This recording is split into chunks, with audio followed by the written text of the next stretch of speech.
তো আমাদের মুভি দেখা হয়ে গেছে আর এখন তো 4:30 বাজে। কি ও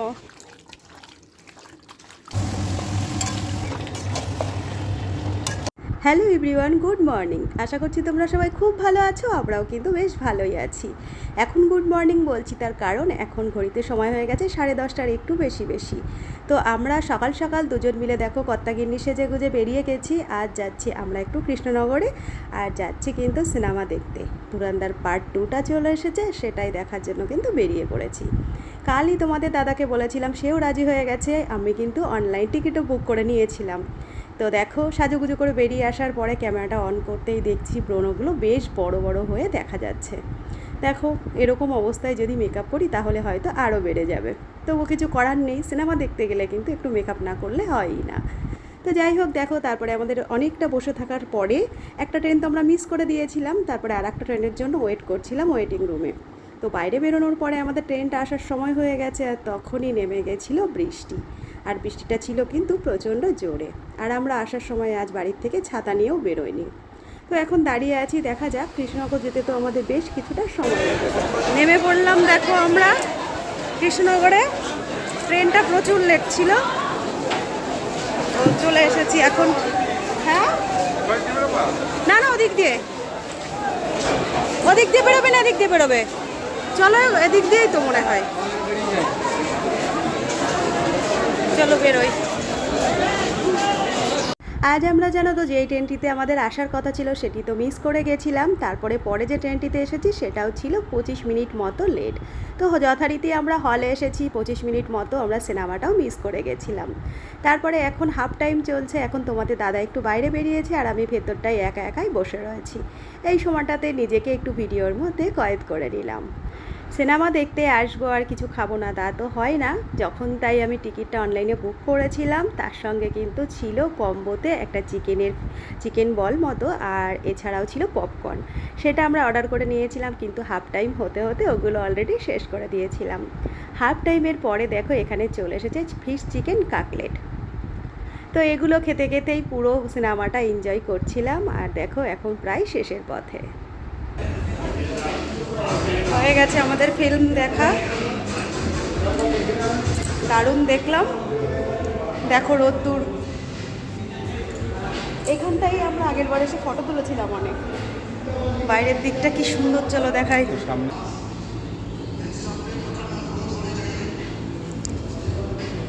কই এদিকে আসো, ওই দিক ঘরে একটা ফটো দিই।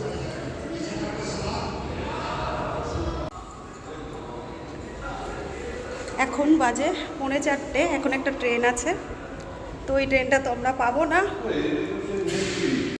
আজ আমরা যে মুভিটি দেখতে এসেছিলাম তার পার্ট 1টা আমার বেশ অনেক আগেই দেখা হয়ে গেছিলো, তবে তোমাদের দাদার আর দেখা হয়েছিল না। আজ যেহেতু সেকেন্ড পার্টটা দেখতে আসবো, তাই কাল রাতেই কিন্তু এই মুভিটি সে ফোনে দেখে কমপ্লিট করে তবে আজ পার্ট 2টা দেখতে এসেছিল। তো আমাদের মুভি দেখা হয়ে গেছে আর এখন তো 3:45 বাজে, 3:45 নয় 4টে বাজে। তো এই ট্রেন পাবো না, দেখা যাক কোন ট্রেন ধরি। পরের ট্রেন হয়তো ধরতে হবে। চলো। সিনেমা দেখা কমপ্লিট করার পরে আমি ভেবেছিলাম ওখানকার শপিং মলগুলোতে একটু ঘুরবো, যদি কিছু পছন্দ হয় একটু কেনাকাটাও করব। কিন্তু আমার মনের আশা মনেই থেকে গেল। তোমাদের দাদা দেখো সামনে একদম ছুটছে। এই ট্রেনটি ভাবছিলাম আমরা পাবো না, তবে আজ মনে হচ্ছে সে ট্রেনটি ধরেই ছাড়বে। ঝটপট দেখো আমরা ওই ট্রেনটি কিন্তু এসে কৃষ্ণনগর থেকে পেয়ে গেছিলাম, তাই মধ্যে আর ভিডিও করা হয়েছিল না। একবারে চাকদায় নামার পরে গাড়ি গ্যারেজ থেকে বার করা হচ্ছে, আর এখন আবার ভিডিওটি অন করলাম। তো আমরা চাকদায় আসার পরে প্ল্যাটফর্ম থেকে একটু শাক পাতা পেয়ে গেছিলাম, আর আমার তো শাক পাতা সব সময়কার জন্য প্রিয়, তাই একটু শাক পাতা কিনেও নিয়েছিলাম। এখন বাড়ির দিকে ফিরবো, আর বাড়িতে তো মেয়েদের দুজনকেই রেখে এসেছি। বাড়িতে ফেরার পরে কি করি না করি সবটা নিয়ে কিন্তু আবার তোমাদের সঙ্গে থেকে যাব। পুরো ভিডিওটা কন্টিনিউ দেখতে থেকো। চলো তাহলে, গাড়ি তো বার করা হয়ে গেছে, বাড়ির দিকে ফিরছি। বাড়ি ফিরি, ফ্রেশ হই, তারপরে সন্ধ্যার পরে তোমাদের সামনে আবার আসছি।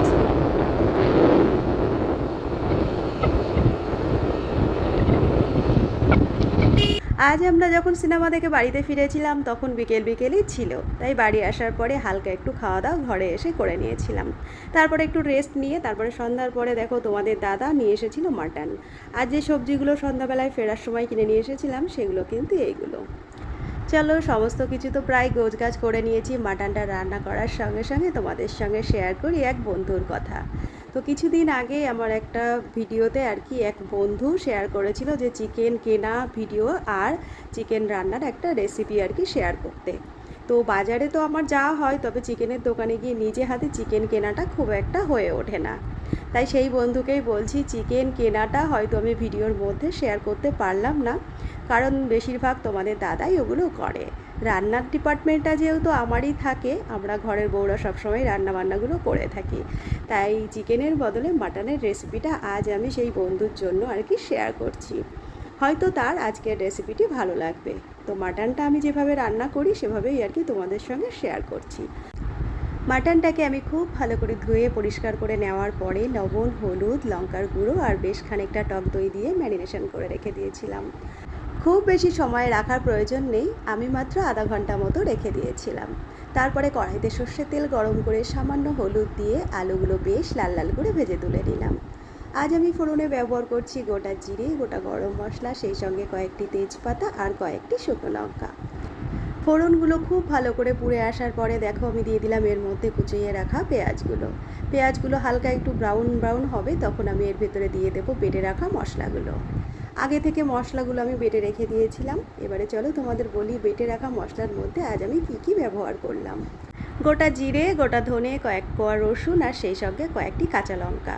ঝালটা তোমরা তোমাদের মতো করেই দেবে, আমাদের যতটুকু প্রয়োজন হয়েছিল বা মনে হয়েছে ততটুকুই আমি এখানে ব্যবহার করেছি।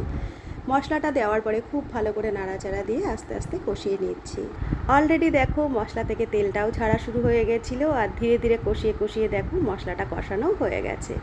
এবারে এর ভিতরে আমি দিয়ে দিলাম মাংসটা আস্তে আস্তে নাড়বো, আর কষা হয়ে গেলে 4টে সিটি দেবো, আর বেশ কিছুক্ষণ দমে রাখলেই রেডি আজকের মতো মাটনের ঝোল। তো আমি যেভাবে মাংস রান্না করি আজ তোমাদের সঙ্গে সেইভাবেই আর কি শেয়ার করে দিলাম। মাটনের ক্ষেত্রে আমি প্রেশার কুকারটা ব্যবহার করব এখানে, চিকেনের ক্ষেত্রে কড়াইতে সেদ্ধ করে নিলেই হবে। তো আজ সকাল থেকে সারাদিন কি করলাম সবটাই মোটামুটি তোমাদের সঙ্গে শেয়ার করলাম, সিনেমা দেখার থেকে শুরু করে রান্না পর্যন্ত। তো আজকে আমার সারাটা দিনের ব্লগ তোমাদের কেমন লাগলো জানিও, যদি ভালো লাগে একটা লাইক করো। চলো তাহলে আজকের ব্লগটা এখানেই শেষ করছি, আবার তোমাদের সঙ্গে দেখা হচ্ছে খুব তাড়াতাড়ি নতুন কোনো ব্লগের সঙ্গে। সবাই খুব ভালো থেকো, সুস্থ থেকো।